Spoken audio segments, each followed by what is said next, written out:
ஓம் நம சிவாய, ஓம் நம சிவாய, ஓம் நம சிவாய. அடுத்தது தடாதகை பிராட்டி படலம். தடாதகைனா மீனாட்சி அம்மன். இந்த மலையத்வஜன் பாண்டியன், அந்த குலசேகர பாண்டியனோட பிள்ளை, அப்பாவுக்கு அப்புறம் ராஜாவா வரான் இல்லையா, அவனும் நல்லா ஆட்சி பண்றான். அவன் ஒய்ஃப் பேர் தான் காஞ்சனமாலா. இவன் எல்லாம் நல்லபடியா இருந்தாலும் ரொம்ப வருஷம் ஆகி குழந்தை இல்லை. அதனால குழந்தை வேணுமேன்னு சொல்லிட்டு இவன் அஸ்வமேத யாகம் பண்றான். அஸ்வமேத யாகம்னா ஒரு குதிரை பூஜை பண்ணி எல்லா நாட்டுக்கும் அனுப்புவா. கூடவே சைன்யமும் போகும். அந்த குதிரை இந்த தேசத்திலேருந்து அஸ்வமேத யாகத்துக்கு வருதுன்னா அதை ஒத்துண்டு ராஜாக்கள், மிச்ச ராஜா எல்லாம் கப்பம் கட்டிட்டா அந்த ராஜ்யம்லாம் இவளோட மரியாதை.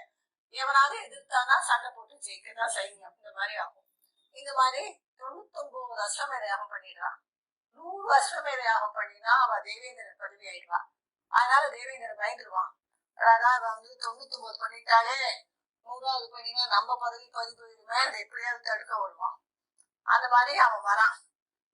மலையத்வஜன்ட்ட சொல்றான், அடே நீ எதுக்காக ஃபர்ஸ்ட் யாகம் பண்றேன்னு கேட்கறான். இவன் சொல்றான், ராஜா சொல்றாரு, இது மாதிரி குழந்தை பிறக்கணும்னு சொல்லி. அதுக்கு இந்த சொல்ற, நீ என்னப்பா முட்டாளா இருக்கே, குழந்தை பிறக்கணும்னா புத்திர காமேஷ்டி யாகம்னு பண்ணணும், அஸ்வமேத யாகம் பண்ணக்கூடாது அப்படின்னு சொல்றான்.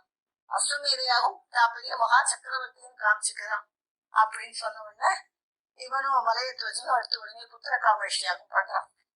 பண்ணி நல்லா எல்லாரும் ஓதரவா அது இதுங்கிறது எல்லாம் மக்களமா பண்றான். பண்ணின உடனே ராணியும் ரொம்ப ஆசையா பக்கத்துல இருந்து எல்லாம் செய்யறா. அவளும் பார்த்துட்டே இருக்கா, நமக்கு நல்ல இது கிடைக்கணும் அப்படின்னு. அப்ப அந்த அக்னி அவ்வளவு பெருசா வளர்ந்து இவ என்ன நினைச்சுட்டு இருக்கா, நமக்கு இப்ப ராமாயணத்தெல்லாம் அக்னிலேருந்தான ஒரு தேவதை பாயசம் கொடுத்து அவெல்லாம் குடிச்சு ராமர், பரதன், சத்ருகன், லக்ஷ்மணன் எல்லாரும் பிறந்தா. அந்த மாதிரி இருக்கும்னு ரொம்ப பார்த்துட்டு இருந்தா, அந்த ஜெகத் ஜோதியா இருக்கிற அக்னியிலேருந்து ஒரு தங்க தாமரை வருது. அந்த தங்க தாமரையில அப்படியே ஒரு 3 வயசு இருக்கக்கூடிய குழந்தை வருது. என்ன 3 வயசு குழந்தை அவ்வளவு அழகா ஒரு பட்டு பீதாம்பரம், அந்த சாய கொண்டை, முத்துச்சரம்லாம் போட்டுட்டு அவ்வளவு அழகா வந்த உடனே வந்ததோடு இல்லாம நேரா போய் காஞ்சனமால வழியில போய் உட்காந்து அம்மாங்கிறது. அவளுக்கு சந்தோஷம் தாங்கல. ஆனா மலையத்வஜ பாண்டியனுக்கு கொஞ்சம் வருத்தம். நாட்டை ஆளணும்னா ஒரு பிள்ளை குழந்தை வேணும். நம்ம இப்படி யாகம் பண்ணி பொன் குழந்தை தானே பிள்ளை வரலையேன்னு வருத்தப்படுறான். அதையோட வருத்தம் இல்லாம அந்த குழந்தைய பார்த்தாக்க அதுக்கு 3 ஸ்தனம் இருக்கு. 3 ஸ்தனம் இருக்கேன்னு ரொம்ப வருத்தப்படுறான். இந்த மாதிரி ஒரு விசித்திரமாவும் ஒரு குழந்தை பிறந்துட்டு என்ன செய்யறதுன்னு ரொம்ப வருத்தமா இருக்கான். அப்போ வானத்திலேருந்து ஒரு அசரீரி கேட்கறது.